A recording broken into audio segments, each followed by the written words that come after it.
Cody, this is a big fight, obviously, against a former teammate. You just stared him down for the final time. You take anything away from that final stare down? The same thing I took for every stare down. We've been staring each other down since, I think, February, since Ultimate Fighter. So I see fear in his eyes. I see fear in his eyes and his body. He's not the same TJ. You know, he's never been the champion. So I see the fear. I'm excited to go out there and end this chapter and move on with my career and my legacy.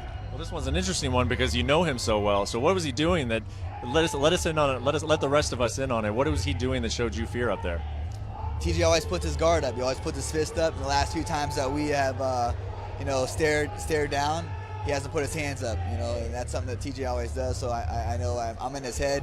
Especially little punk blocked me on Instagram today, so he can't take the heat, can't take the truth. You know, I'm just speaking facts with everything I say.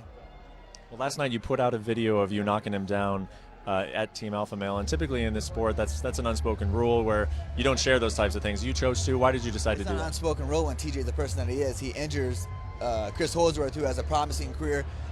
Chris would be in the position I am. Chris would be a world champion right now. You know, and Dwayne Ludwig would let that happen. TJ's a piece of shit for allowing that. So that's why I let that video go. And he said it never happened. I never dropped. I never knocked him out. I beat the shit out of that guy when I was 1-0 coming up, when he was the world champion. And his coach sat there and watched it. Tell us what happened Saturday night. Saturday night, I knock him out. I retain my title, and I move on and continue my legacy.